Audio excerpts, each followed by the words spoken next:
Okay.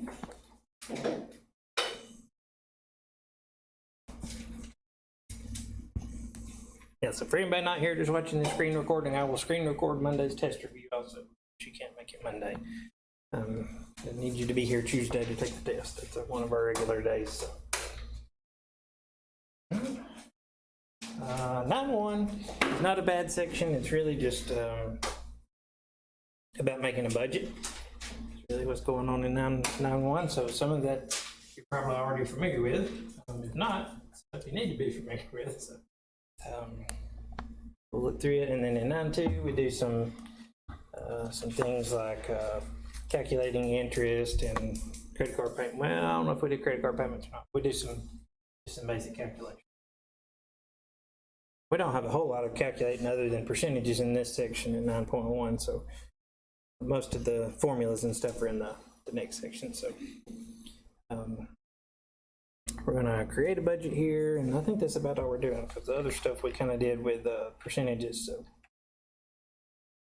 that's where we're not doubling up on things. So some of this is not real exciting. Making a budget's not real exciting for most people. Depends on your personality. For a lot of people, making a budget's not real exciting. It is very, very useful. It is very useful. So that's the. It's like had to course management. Finance. Yeah, I You do. had to like. So you had this huge project where you had to plan a conference. Yeah, for, like, had to lay out- different sports and plan. Had to lay out the budget for it, yeah. The big part is that. Was it? Yeah. Well, these won't be long, but they're useful. It's just personal, so it's not personal finance. Is unless you're just really well off, it's usually not as complicated as business.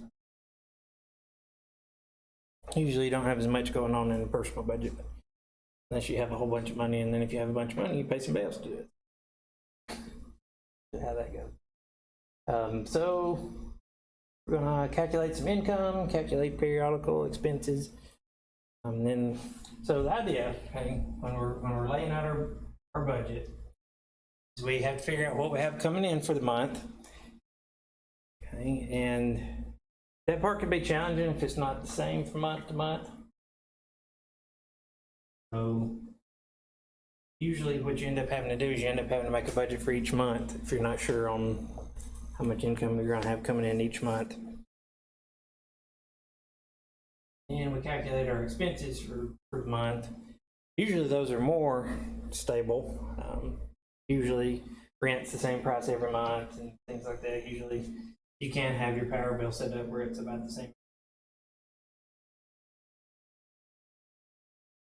You do have some fluctuation there though. Then we subtract the expenses from the income, which is the sad part.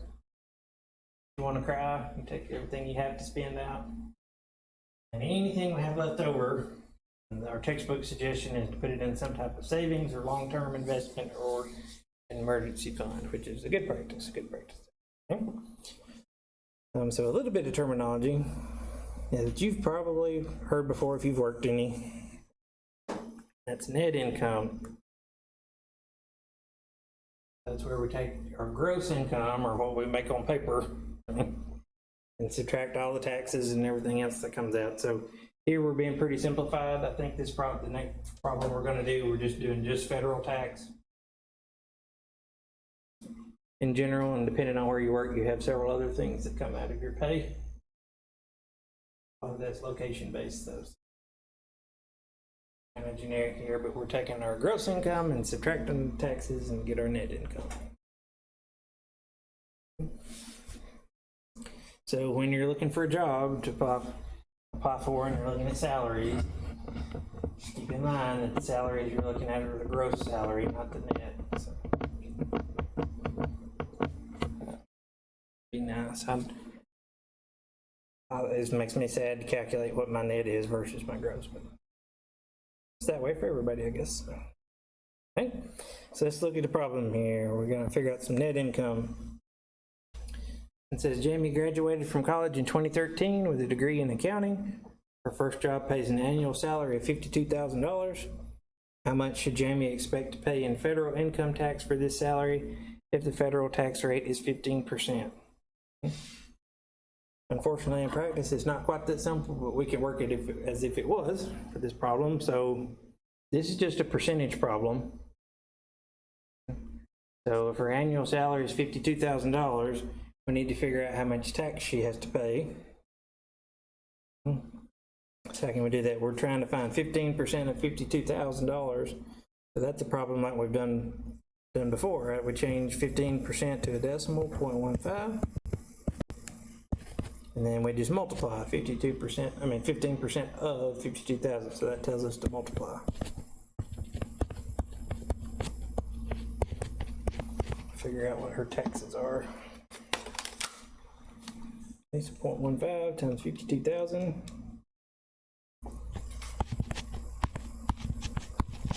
This is federal tax of $7,800.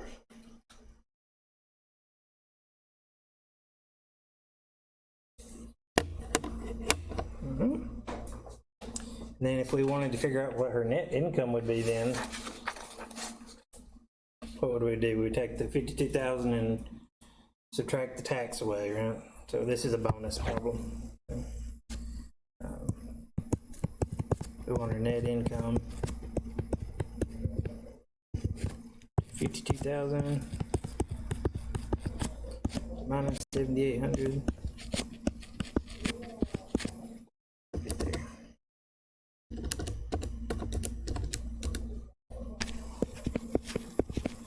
It's 44,200. Which is a lot more modest than 1,000. At least for me. It's a lot nicer to think about. You make $52,000 a year than you only bring home $44,200. Just makes you feel better.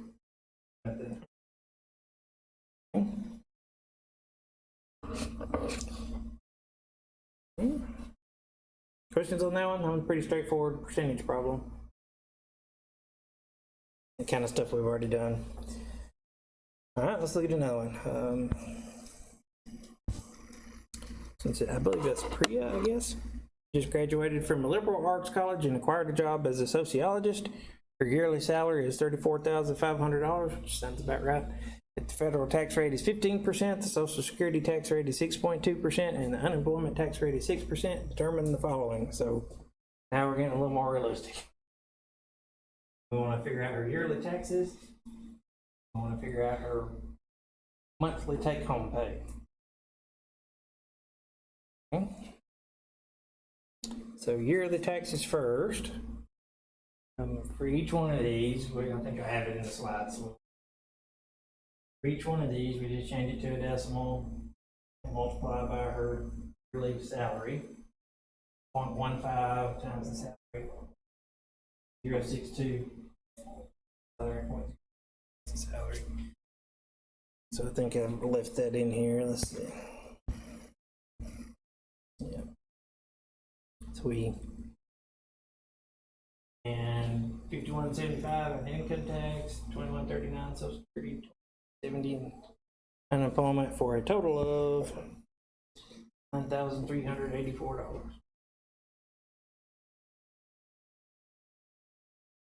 Yuck.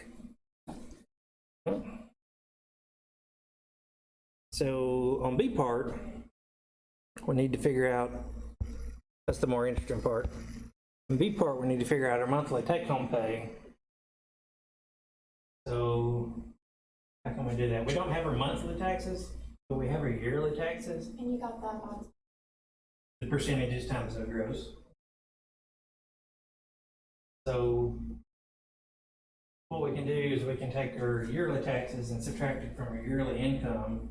That'll give us our yearly net income, our yearly take-home pay. And then we can divide it by 12 to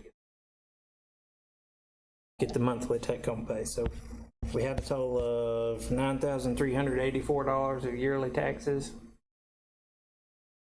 So then we subtract our taxes from our income. They did it kind of in one step here, but. Sad now, we take 34,500 minus 9,300. Where you get that number, divide that by 12, and her monthly take-home pay, monthly net pay, $2,093 per month.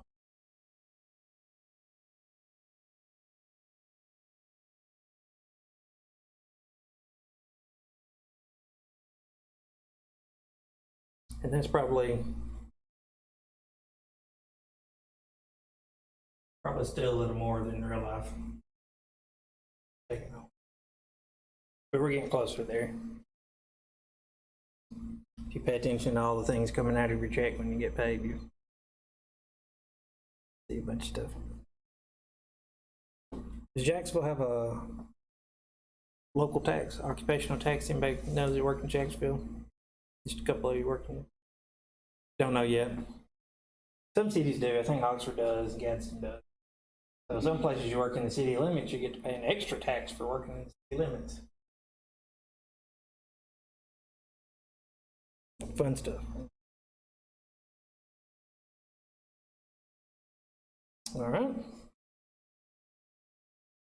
So there's your monthly take-home pay. That's our first step in making a budget for it. We figured out how much you're going to bring home each month. Okay. Now we need to figure out how much our bills are. Okay. So step 2, we take our monthly net income. We look at her expense. She has a rent of $600, so she must have a roommate. We're living really tiny. Where rent's not that expensive. Gas is $2.50 a month. That might be reasonable depending on the vehicle she drives and how far she drives. Utilities, we have $150. Again, that looks like she's splitting it with her roommate. She lives on. Food and entertainment at $600. So she's living it up there. I guess she's eating a lot. Down a lot, maybe. I was gonna say. Yeah. That's too close to them. Yeah. Student loan. Yeah, I got student loans, $210 a month. So, Car payment. yeah. Yeah, because she's spending gas, but doesn't have a car payment. That's a good point. So she gotta pay off the car, I guess. And then, so that brings us to her monthly bills, $1,810. Okay. So then the painful part, we have to subtract, right? We got our income. Yeah, because we got total though, so we got our income of $2,093. We have our outgoing $1,810. So we subtract. There's our steps. There we're doing it. So what do we get? $283.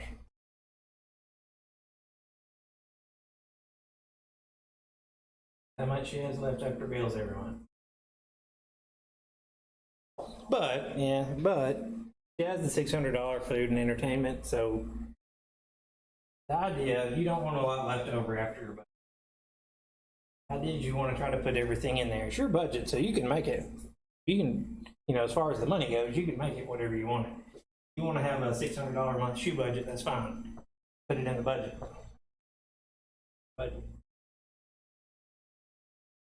Because if you don't, what tends to happen? If you have something you want to spend money on, but you don't put it in the budget, you end up spending way more than you meant to on whatever it is. Hobby or. $283 left over out of this month's budget. And then what are we supposed to do with that? We'll go with the textbook suggestion. Supposed to save it. Put it into making an emergency fund or invest it. You can put it into a savings account, but right now you don't get anything for it really. That changes though over the years, but it's the last little bit of history. The return on Just regular savings account's been really low. Don't really get much. We're supposed to save that. Okay. That's the idea. Here, let's look at somebody else's money. It's more fun thinking about how broke somebody else is than me, yeah.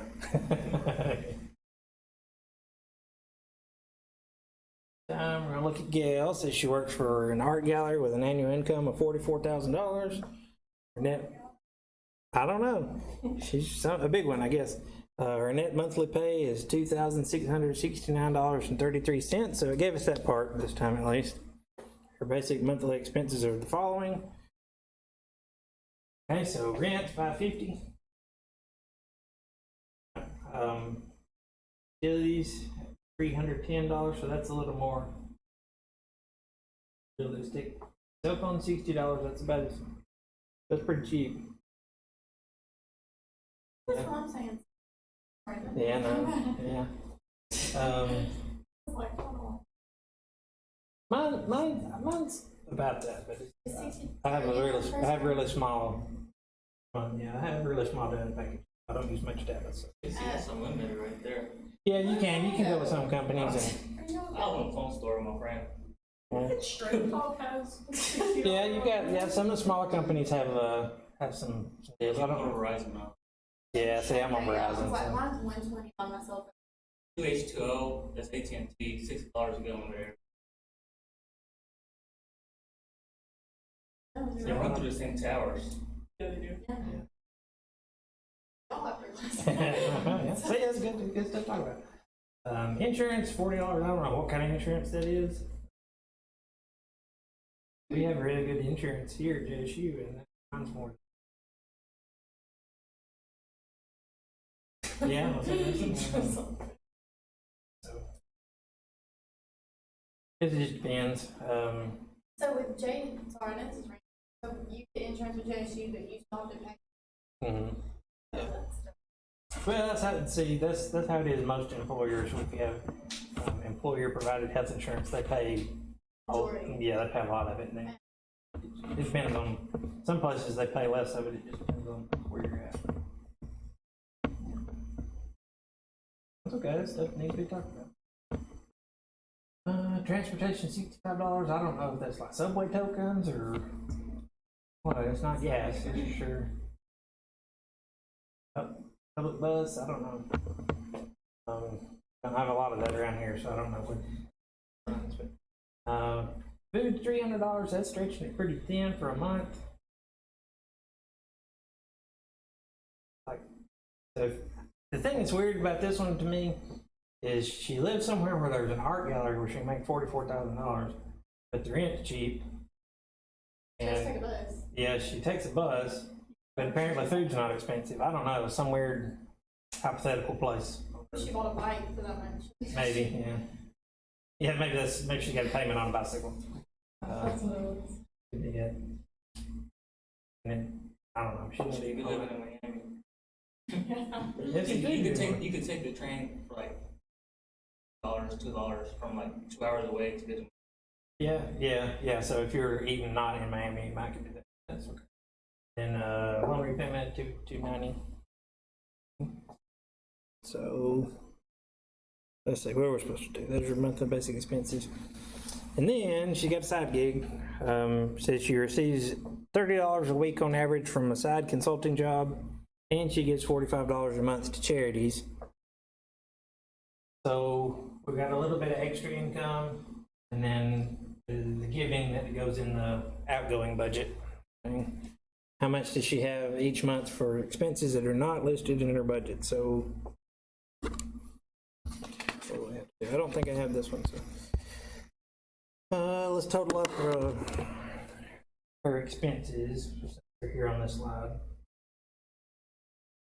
550, 310, 60 plus 40, 65 plus 100, 290. Plus we had one more expense, or what we're calling an expense was her $45 a month charitable giving.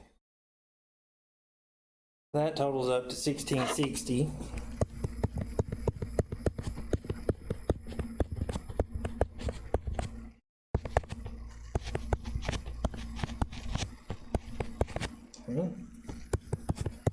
And on her income, we've already got her monthly net pay, 2669.33. But we gotta add a little bit because this doesn't include her side job. So her side gig, she averages $30 a week. Income will add 2699.33. Then we subtract. So see what she's got left over. And you hope you have something left over when you make a budget, right? So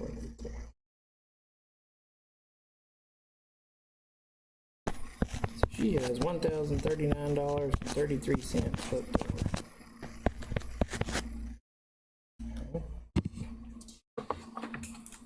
So if you were making a budget, all right, so by the textbook, we've got that left over after our monthly expenses, so we should save or invest. In practice, though, if you have that much left over from your budget, either when that would happen, if you were making a lot of money, didn't have very expensive expenses, then that could happen. Usually, though, just for most public, if you have that much left over out of your budget, you probably need to adjust your budget some. Like we could go back and talk about some of this. Maybe she could eat a little bit better. Yeah, because $300 is real cheap. Ramen noodle. Yeah, for a whole month. I mean, that's $10 a day. You do it, but it wouldn't be. Yeah, maybe she goes to Stan Clothes and buys whole. Yeah, maybe. Or you see something else on here she could throw some money at that would help her out in the long run. Maybe she could, She could do that, yeah. because right now it really does look. Yeah, so if that's working out for her though, she Could Pay more. turn all of her lights off, unplug all the stuff that she. yeah, well, I'm talking not necessarily talking about saving money because you can't cut, okay, but she doesn't have to cut here because she has leftover, right? She has $1,000 left over every month. Get better insurance. She could get better insurance. She don't need cable. She can just get Netflix and rents. For our rent, they waters. I don't know. Yeah, some places do. Some places include everything. It just makes your rent a little higher. So. She could probably pay more of it all. That's a good one. That's what I'm thinking about there. She got $1,000 a month left over. She could be making a bigger payment on her loan and get it paid off sooner. And the thing about that is once you get the loan paid off, all of a sudden you've got $300 extra every month. Goes a long way. That goes a long way. Because if something were to happen later, like maybe she loses her side gig and she's losing that $30. Oh, that's $30 a week. Correct.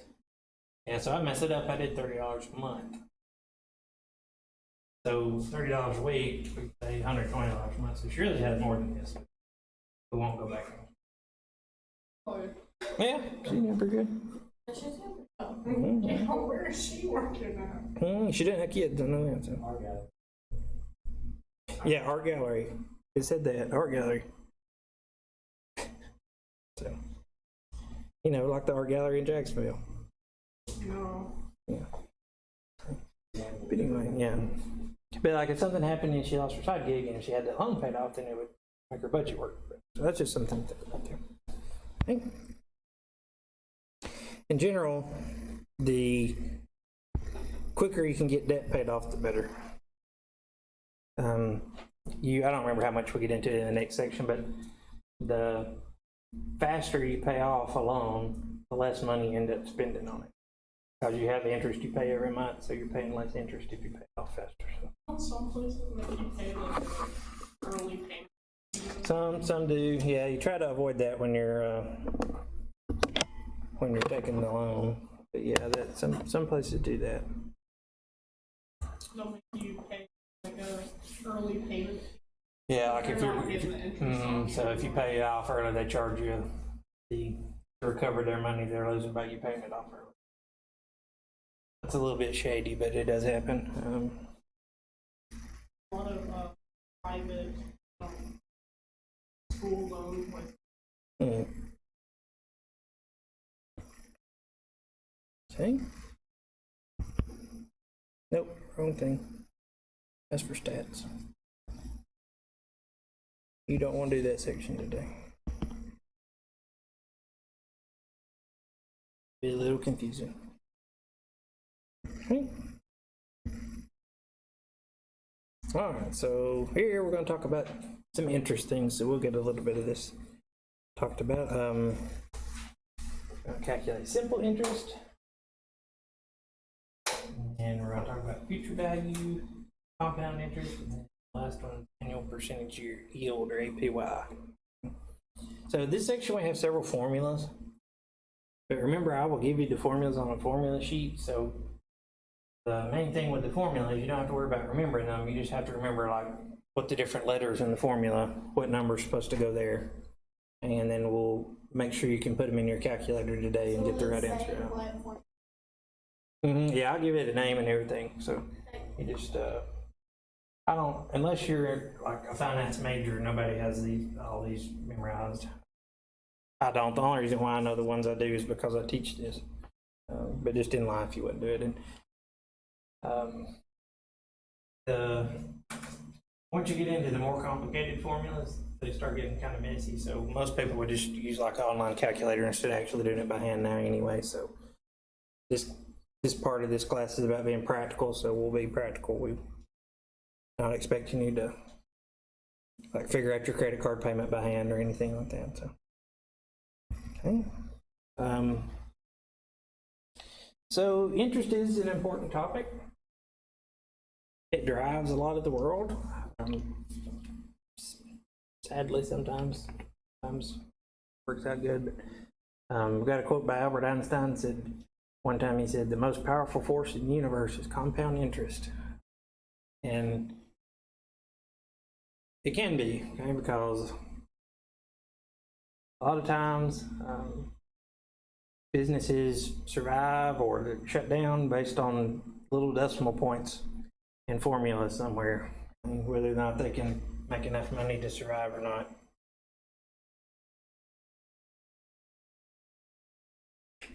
For us, we need to just have a grasp on interest because we don't want to, a little bit anyway, because we don't want to get ourselves stuck in a hole somewhere, okay, just because we weren't thinking about the interest.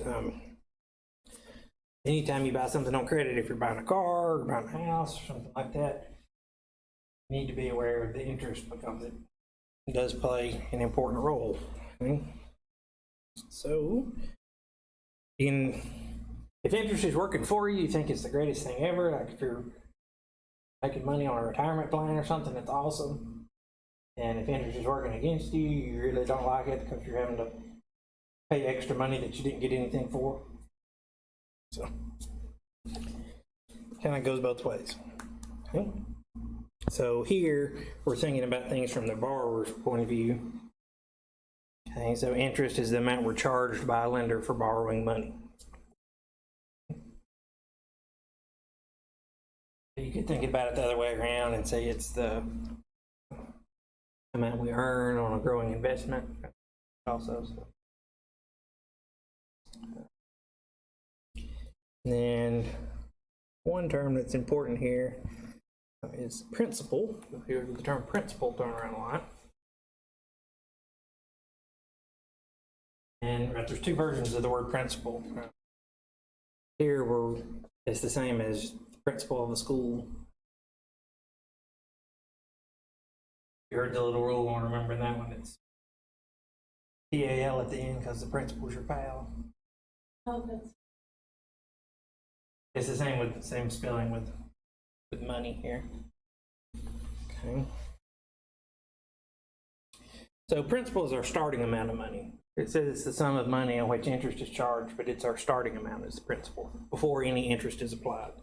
Go in either direction, charged or earned. So like if we have $5,000, we decide we're going to invest, that $5,000 is our principal. It's our starting. Okay. And then we have interest rate. And it just tells us how much interest, okay, here, since we're thinking about being a borrower, how much interest we're charged as a percentage of the principal.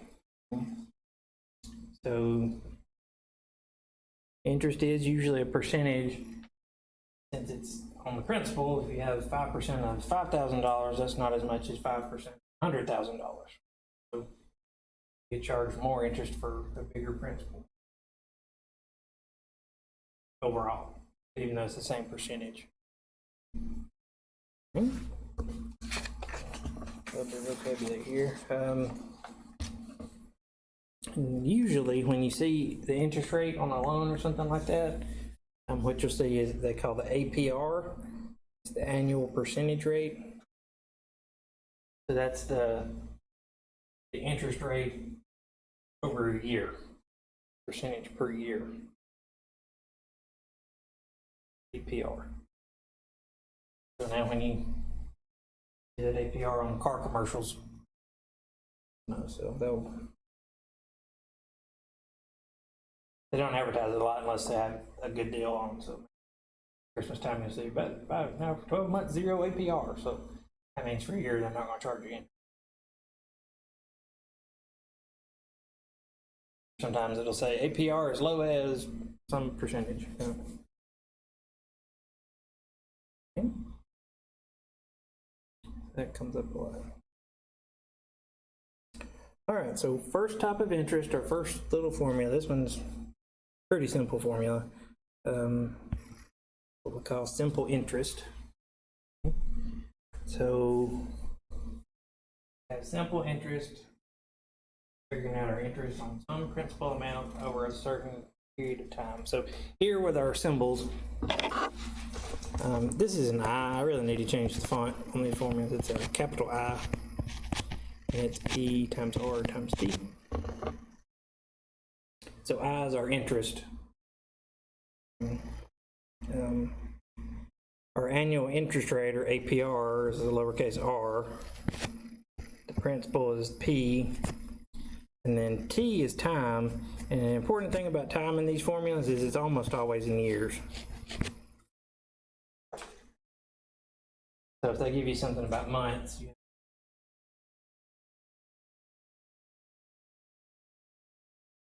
yeah, and R, another thing there, R is, we write it as a decimal. 25%, 0.25, decimal place twice. Okay.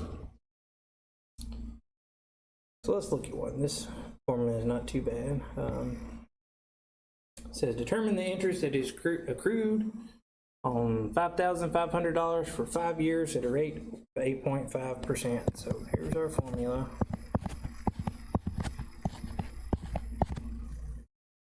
Okay.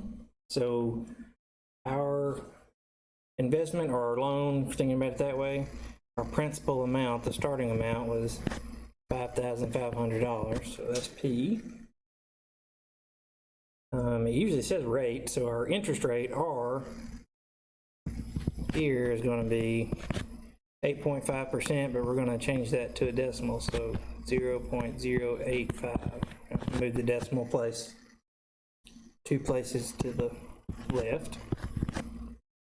So it started at 8.5. So. And the only thing we're missing is T. What's T? 5, yeah, 5 years. It says 5 years, so here they just spelled it out, but 5 is going to be T. It's in years, so we're good. So then we just multiply everything, so $5,500 times our interest rate of 0.085 times 5 years. Let's see what we get there.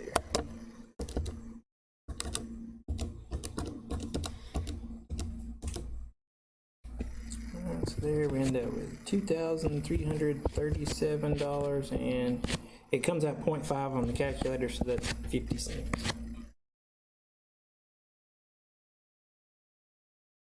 That's our interest.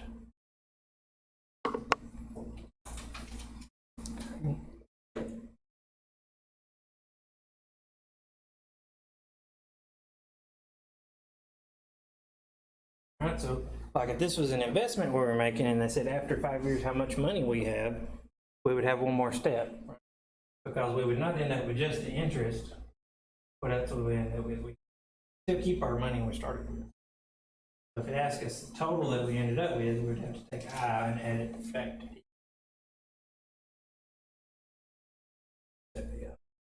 $7,037.50.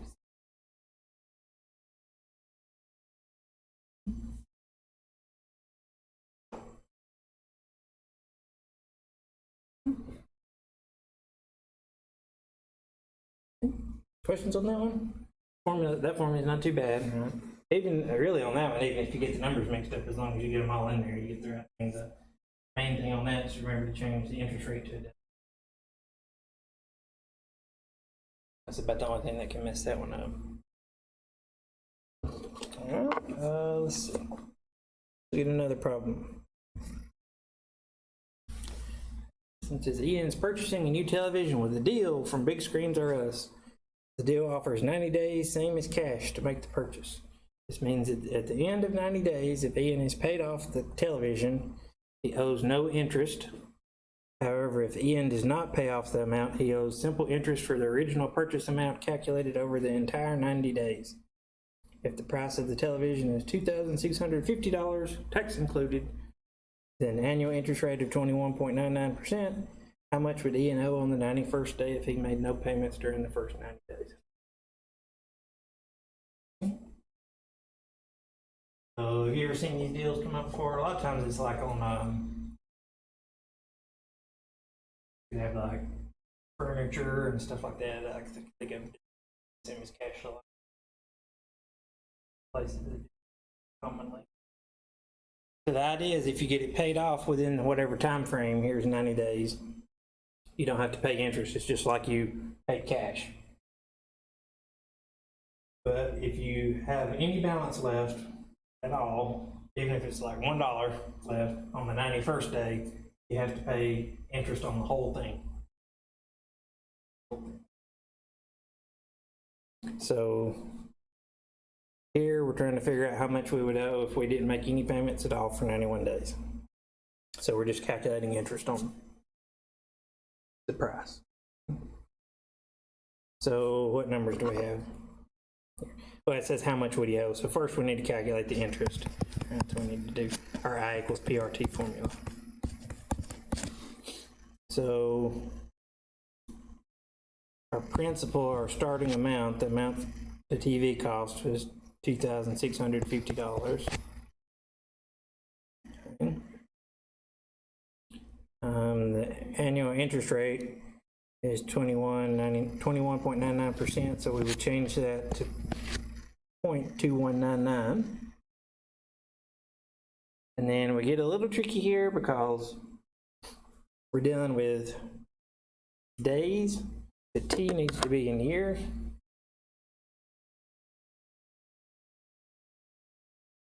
So the text here, I think, estimates it. Let's see.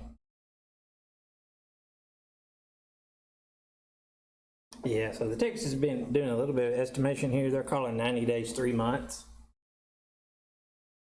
So that would be 3 out of 12 months. Changes it to 1/4 of a year. That's a little bit. It depends on where you're at, how they would calculate that, because there's really 365 days in a year. We can go with it. Let's look. I'll show you what they're doing. So, saying 3 months out of 12, quarter of a year. You could do it a little differently, though, right? You could do 90 out of 365, 90 days out of 365. That's not going to come out to exactly 1/4. It'd be close. They're kind of estimating here. But then if they punch their numbers in,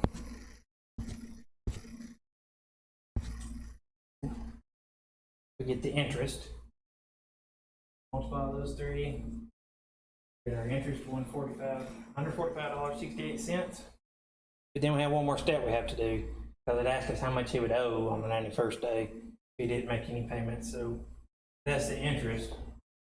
But that's not all he owes. He owes price for the whole TV, right? So what do we have to add back to it? We have to add the $26.50 for TV back. Add one more step. We have to take the original price of the TV plus the interest. Now this is how much you owe. So since you didn't get paid off in 90 days, you end up having to pay almost $2,800 for the TV that was.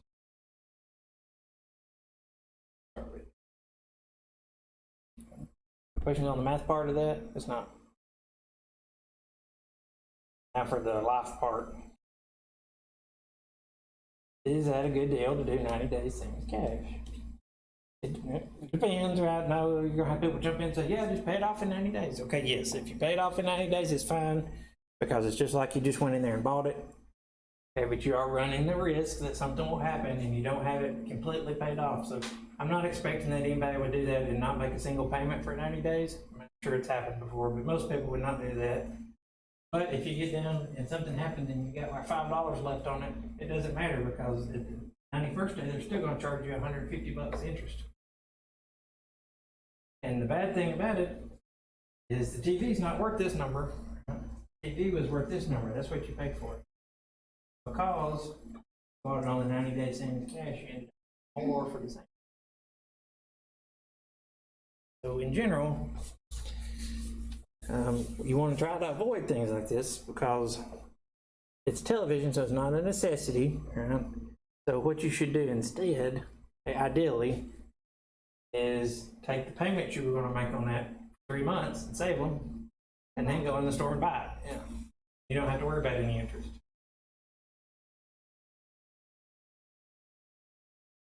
Okay. And people say, well, I can't save that money. If you couldn't save the money, you can't make the payments. Just thoughts. Okay. Let's do one more real quick with that formula. This one says find the total cost of a loan for $4,320 that has a simple interest rate of 15% for 18 months. Okay. So really the only tricky part on this one is, again, this one gives it to us in months. So we need to change it to years, so we would do 18 divided by 12. Give us 1.5 years.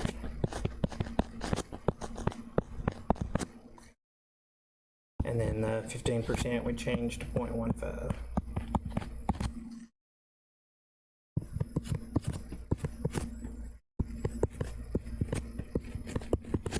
And then we take the principal times our interest rate times our time. Figure out the interest.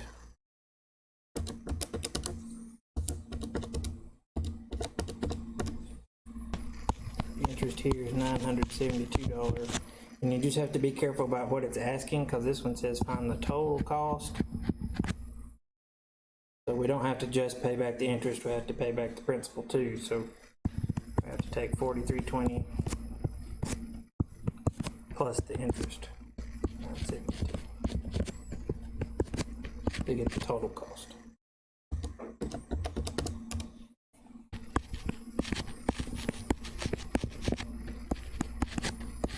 There's our total cost.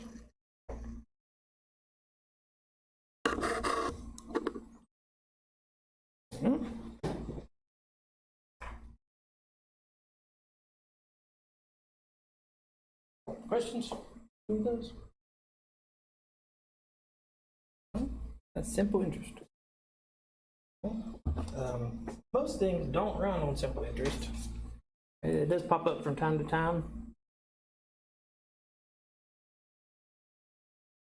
Sometimes you can take a little personal loan, something like that, and they'll do simple interest, but most of the time what we end up with working with when we take a loan or is compound interest. And the idea with compound interest is that it's not, you don't just calculate it based on just the principal. You have a certain time period where you you do what they call compounding it, where you calculate the interest again. And every time you do it, you calculate the interest on not just the principal, but all the previous interest that was on. So the number grows as time goes by. So our formula here for compound interest, you can either call it the compound interest formula or the future value formula. So we're about to see it on the next slide, but let's look at it and we'll come back. Okay, here's the formula. Okay. We've got P, which is still our principal amount, the amount we started with. R is still our interest rate, changed to a decimal. T is still our time in years. But our new thing, we've got this N in here twice. And N is how often we're going to compound the interest. And then the whole thing they call A for our future value. I think about it like it's accumulated. I think that's how you spell it. So the amount you've accumulated so far, I think about that way. That's the total way to know it. So N is the tricky part here. So they call N the compounding interval per year. And that can change. There's not a standard, okay? It just depends on the context what N is going to be. So there are some keywords you can look for. If they say interest is compounded annually, it means N is once per year, right? The number of times per year. Semi-annually, which means twice a year.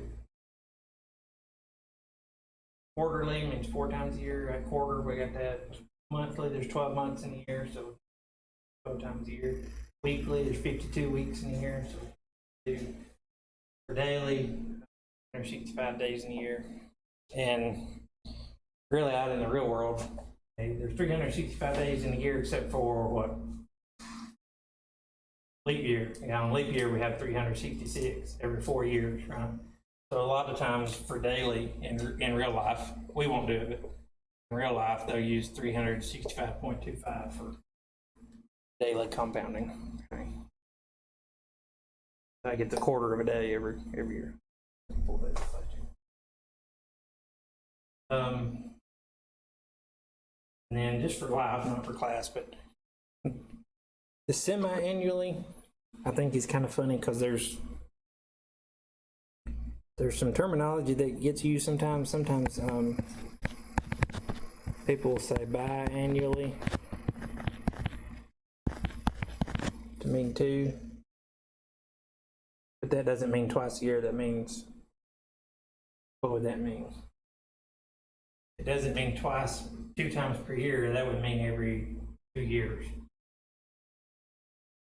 2 years. So there's it's a weird grammar thing. The way you would say it is biannually. Twice per year. So our textbook just sidesteps that. Instead of getting into that controversy, they just call it semi-annually, even though nobody says that really. Something to be aware of if you're out in the world. Okay. So let's look at one. We'll calculate some compound interest. Okay. So here's where using your calculator comes into play, because we got parentheses going on and we've got exponents going on. So we might need a little practice to figure out how to type these in. So here's our formula.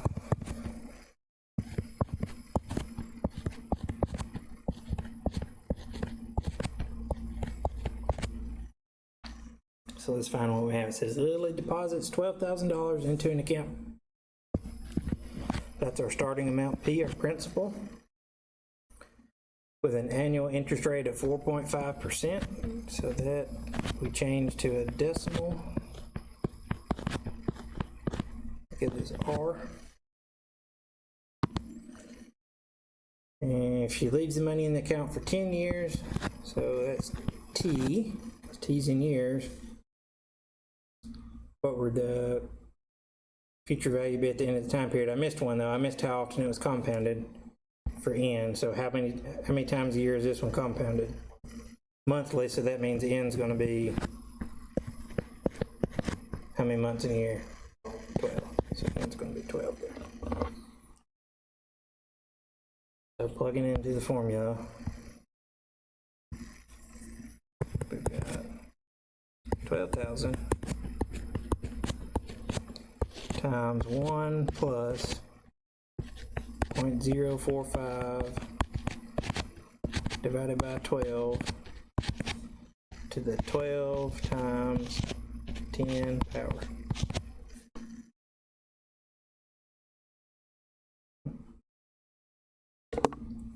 So if you're doing it with just a little basic calculator, you probably want to do the 12 times 10 ahead of time here.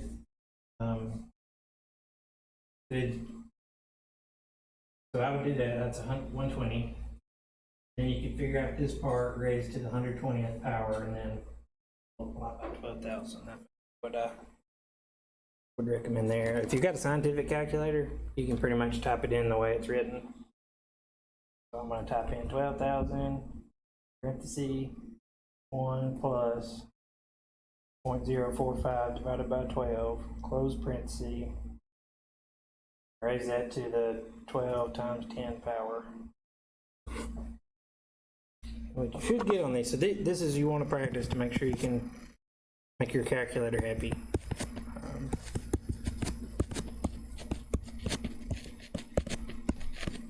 So that's what I got on this one, $18,803.91. What you need to avoid is on this inside part, if you're trying to do it in steps and write intermediate numbers down. On this inside part, if we just do it, let's see what we get. So 1 plus 0.045 divided by 12. For that part, you want to leave a whole lot of decimal places if you're doing that part by itself. So here I get 1.00375. You don't want to round that, because if you round that, then raise it to this big exponent, the error is going to get bigger and bigger when you raise it to. Like if you drop this part off, you're not going to get the same.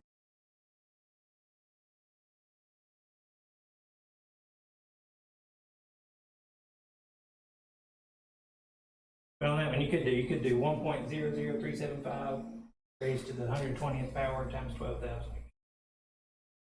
Just be a little careful.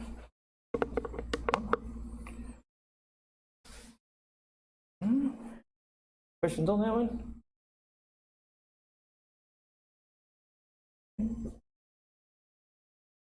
That's a pretty good deal. 4.5% compounded monthly. So in 10 years, you turn $12,000 into $18,804.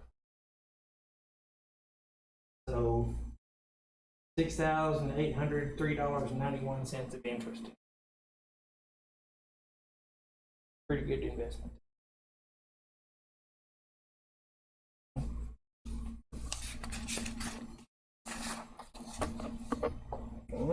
Let's see. Let's skip this one, go to the next one. It says Thomas uses $4,500 to open an IRA, which is an individual retirement account, and that earns 3.8% APR. If he leaves the money alone, what is the future value after 8 years for the following compounding intervals? So we're going to run the same formula over and over, but we're just changing N. So on this first one, it says compounded yearly. So what would we use for N on that one?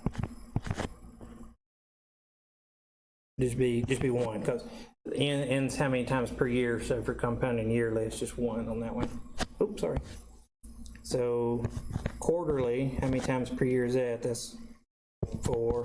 And then weekly, 52. So we want to run the same formula for all 3 of those. Okay? So here, I'll do it for you real quick. We just want to compare, really. And so we've got 4,500 times 1 plus 0.038 over 1 to the 8 years. So there's compounded yearly.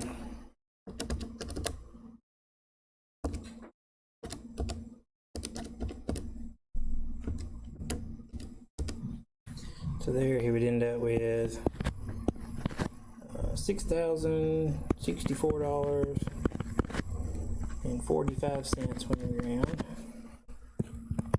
So here, the only thing we're changing is we're just changing in.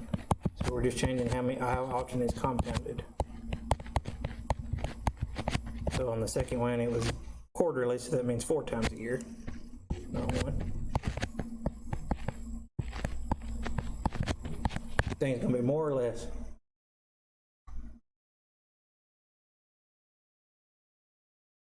No guesses?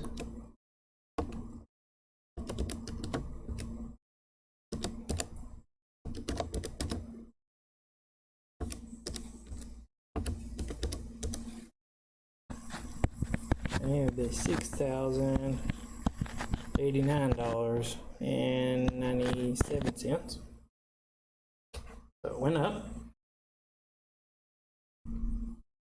And then on 3, we're going to do it weekly, so we're going to change the end to 52. Oh, somebody told a funny joke.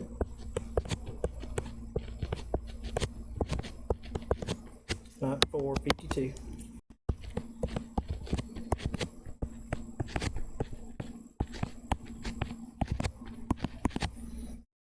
Alright, so.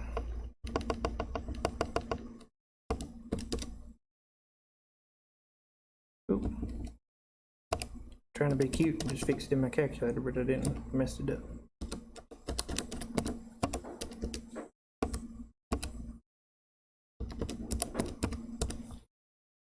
So on this one, we end up with $6,098.03. So if it was your investment, which one would you want? Yeah, you want weekly. So the idea here is that the more times interest is compounded per year, the faster it grows. So we'll compound it once a year, got this number. 4 times a year, got this number, compound 52. So what about, think about it this way, if you're making a loan to somebody for $4,500, how often do you want to compound interest on that? You're trying to make money. You want to compound it as much as you can. So what puts a limit on that? We could do 365, right? It would be more. That would be daily. We could say, now we're jerks. We're going to compound your interest every hour, or every minute, or every second. Yeah. So do we end up making infinite money? That's the question. Because the more times we compound it, the bigger the number gets that we end up with. So if we make n bigger and bigger and bigger, we end up with infinite money, because that would be awesome. Don't end up with infinite money. You can tell from here to here it jumped, and from here to here it jumped, but it wasn't quite as much. You're going to jump and it's not quite as much, and it gets smaller and smaller. So if you increase n, it does end up giving you more money, but there's kind of a limit to it. And there's a limit to it. And that limit has a special name. You might have seen it in another context before. It has a special name. So we can think about, what we think about is we call it continuously compounded interest. So it's like we're thinking about every possible moment of time we're going to compound the interest. Right? That's like our maximum number of times we can compound something. And if we do that, we get this thing.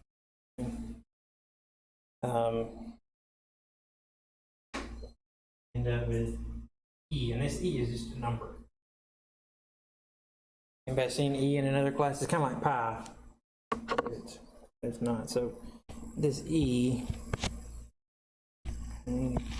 that's approximately 2.72, but it goes on and on forever like pi. So this E number comes up in lots of different contexts. Here's one thing. So that's the thing we approach. We compound as many times as possible.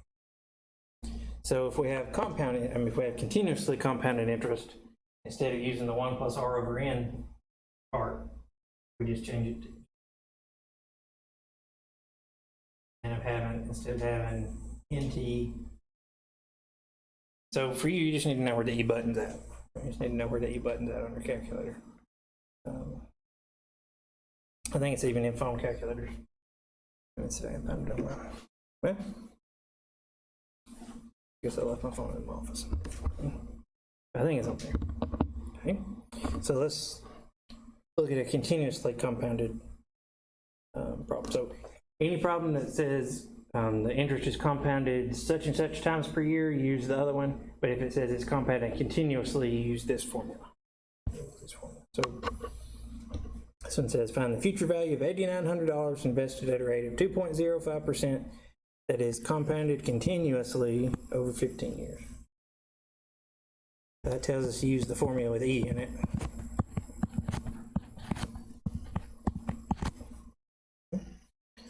So here our starting investment P is 8,900. R, and 15 years it's T.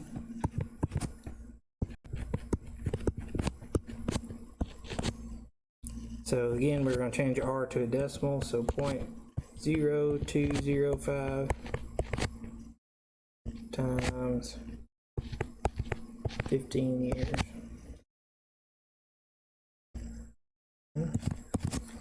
So I'm going to do my E button. Nope, that's pi. E to the 0.0205 times 15 power, and then times 8,900, 12,104.1. Okay. So try that one, make sure you can find E.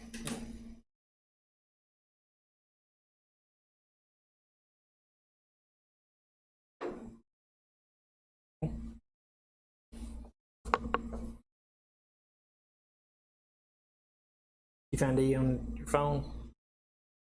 Looking. Might be Google yeah. Yeah, if you turn it, remember if you turn it sideways you get the sometimes you get the bigger keyboard that's got other stuff, so it might be on there. Oh, it was locked. Yeah. Hey. You did all right. Questions on that one? Because then if you have trouble finding E on your calculator, let me know. Okay. All right.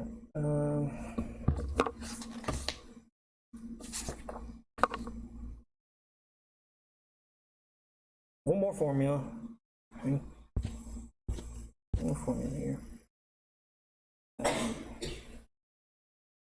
That's this thing called the annual percentage yield. So one thing that makes compound interest weird, when you start talking about the interest rate, you realize how the interest changes depending on how many times you compound it per year. So then it makes it weird trying to talk about the annual percentage rate, because it doesn't just depend on the interest rate, it depends on how often it's compounded. So if you're dealing with compound interest, APR is not all that useful. So instead, what you really want to look at to have an idea of how much interest you're going to be paying is this thing called APY, or annual percentage yield. So what it does is it takes the interest rate and it adjusts it for how often we're compounding per year to give us an effective percentage. So this is like the percentage that actually will come out of our pocket for interest, or that we'll actually earn if you're thinking about it that way. So the variables here are the same as they have been. R is still the interest rate as a decimal, N still that number of times per year we're compounding. And then this thing is a percentage, so we just multiply by 100 at the end.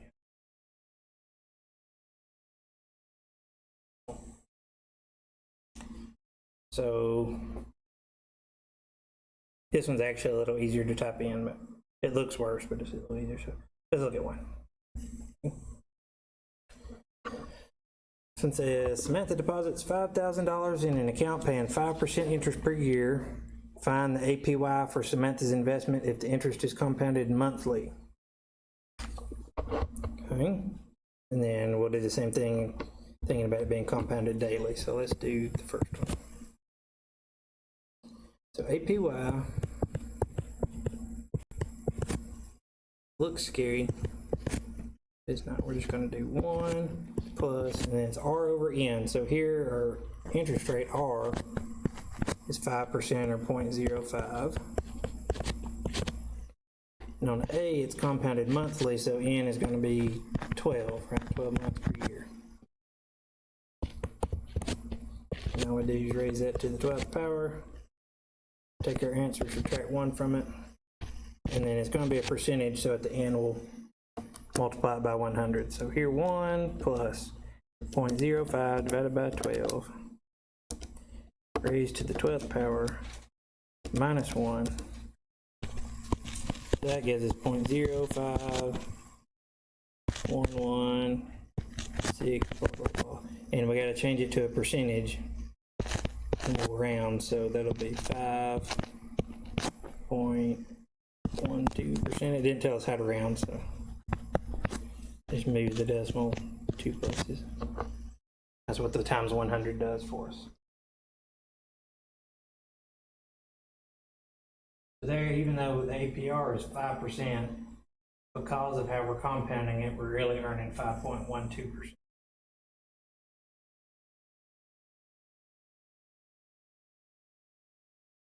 And we'll do the same thing for B. The only thing we have to change is we're compounding daily. So N will change to 365. I'll do it on the next slide here so we have room.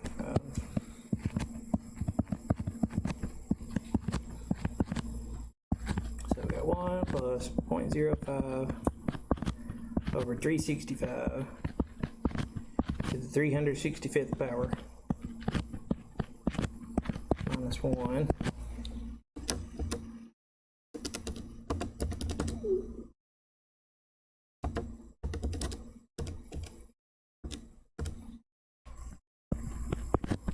There we get 0.05, 1, 2, 6, on and on and on. So if we change that to a percentage, we get 5.13%.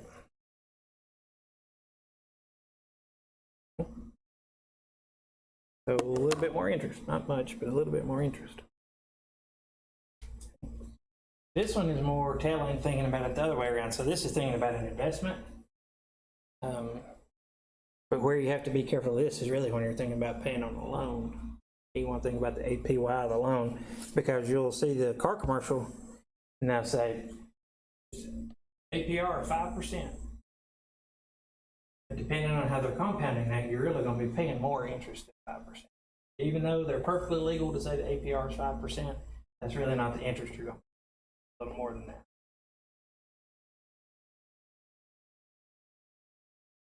Be aware of that. I have seen some commercials where they put the APY. It's a little kind of shady for them to just give you APR.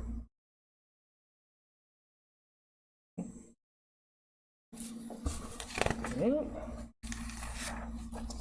Questions on that one?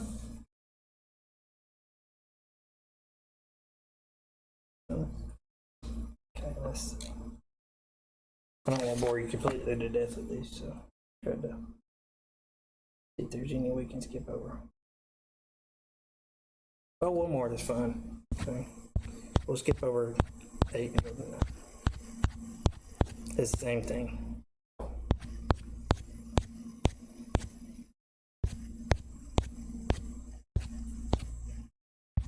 Come on. All right, this one's fun and scary. All right, so this one says, assume you wish to borrow $300 for 2 weeks in the form of a payday loan, and the amount of interest you must pay is $25 per every $100 you borrow. This means at the end of 2 weeks, you owe $375. What's the APR? So, remember APR is the interest rate over a year, annual percentage rate per year. But we're not taking our loan for a year, we're just taking our loan for 2 weeks. Just taking our loan for 2 weeks. So, all right, what's just our regular interest rate? We're having to pay $25 of interest for every $100 we borrow. So what percent is that? 25 out of 100, that's 25%. 25%. So here, 25 out of 100, 25%. That's what percent means, right? Divide by 100. Right? So that would be our APR if that was for a year. Okay? But we're only taking our loan for 2 weeks. Okay? So what we need to do, there's 52 weeks in a year. So we need to convert our percentage to our 2 week percentage. So what do I get if we do that? So 0.25 times 52 divided by 2. We get 6.5. That's not 6.5%. I'm not real worried about you doing that. I'm more worried about just talking about payday. That's not 6.5%, that's 6.5 because I converted this other to a decimal, so that is 650% interest. Yeah. That's right. Payday loans are a terrible deal. Terrible deal. Usually they have that, and then if you can't pay it back, I have some big penalty stacks on there, and it's out of control. So they're a ripoff. I know sometimes you gotta have the money, but just you can avoid it at any cost. It's a good thing to avoid. And the reason they make money like this, so that's why you see these places like on every corner. Right? If you look around and say, payday loan here, payday loan here. Them all over the place. And there's been some laws to try to get a handle on some of it. It's a tax on people that don't know math. So, don't want to do that. Hey, questions?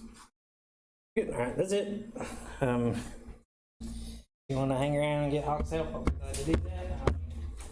I will get the practice test posted sometime today. I'll go over the practice test on Monday. I will screen record that.